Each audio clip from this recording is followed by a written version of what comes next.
Sobat Sejarah, selamat datang di podcast kami yang pastinya sangat seru dan buat kalian penasaran. Ya dong, buat kalian semua yang lagi di mana aja, entah baca di jalan, santai di rumah, atau bahkan sambil kerja, tapi jangan lupa tugasnya ya.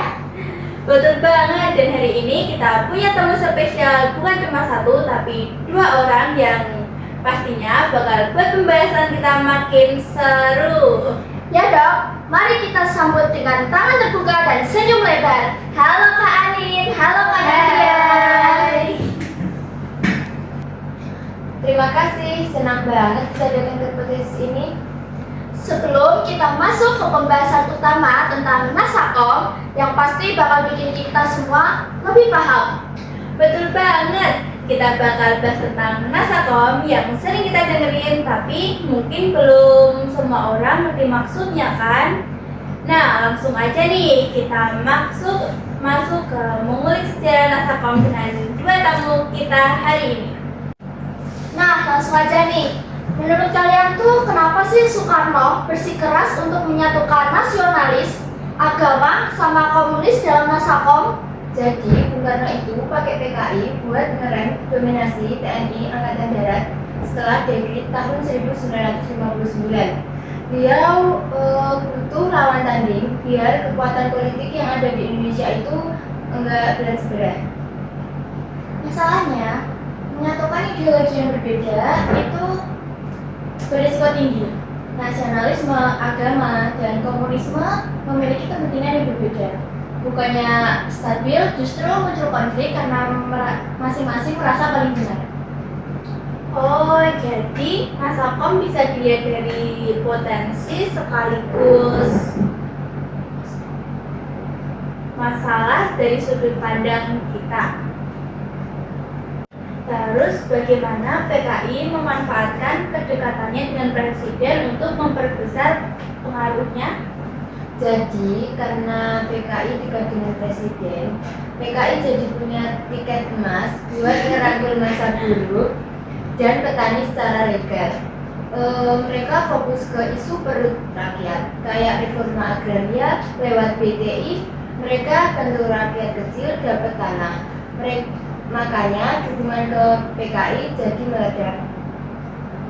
Namun, cara itu memicu konflik sosial. Aksi sepihak pengambil alih tanah membuat bentrokan dengan tuan tanah dan para tokoh agama.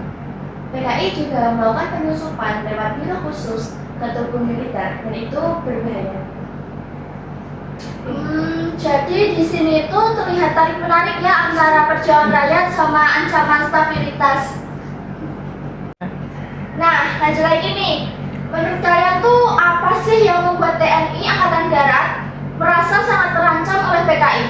Jadi PKI itu pengen buruh petani dipersenjatai lewat angkatan kelima.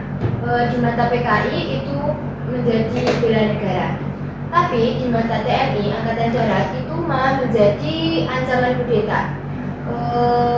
Intinya mereka ada krisis kepercayaan.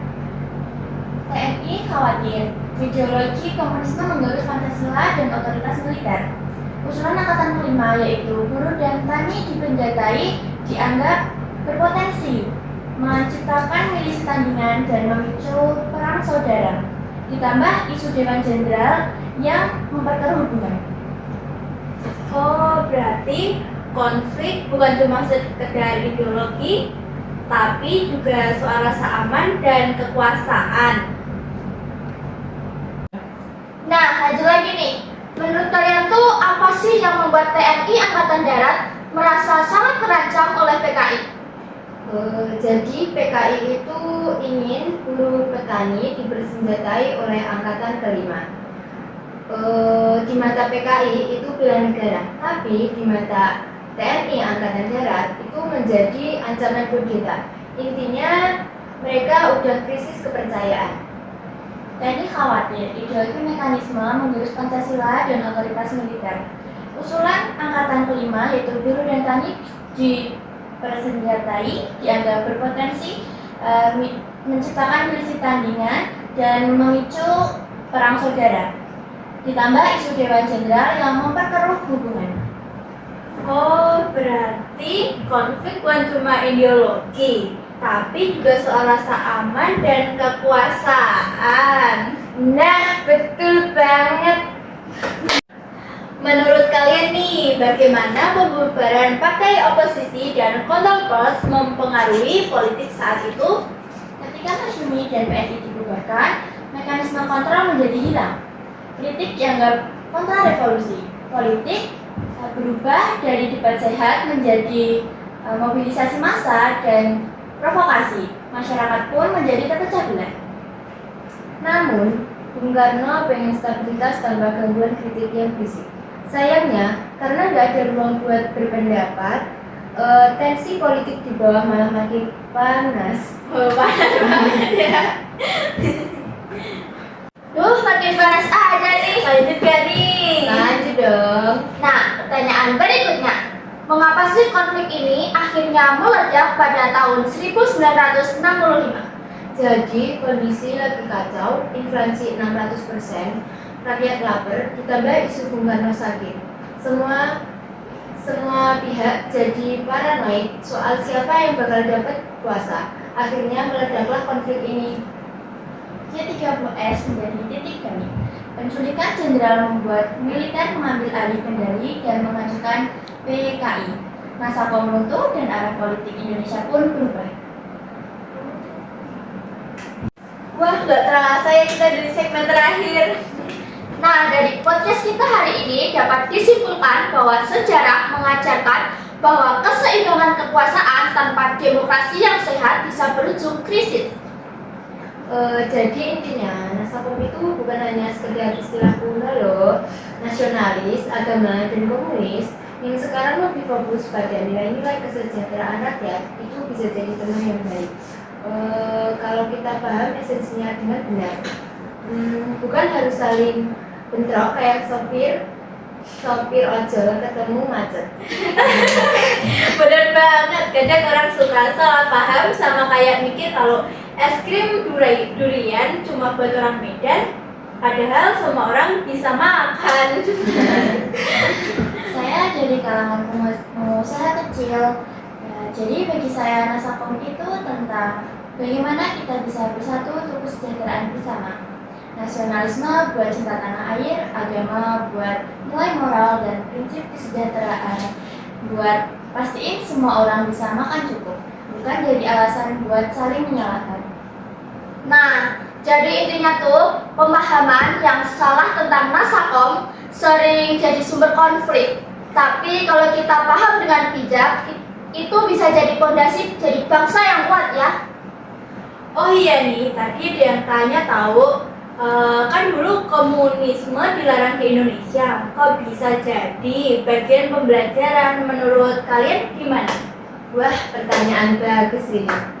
Sejarahnya memang begitu, tapi yang kita pelajari bukan ideologi yang melanggar hukum, tapi nilai-nilai di baliknya yang fokus pada kesejahteraan rakyat, kesetaraan dan kerjasama dan gotong royong. Kayak sama aja kita belajar dari sejarah perang, tapi bukan mau buat perang lagi kan?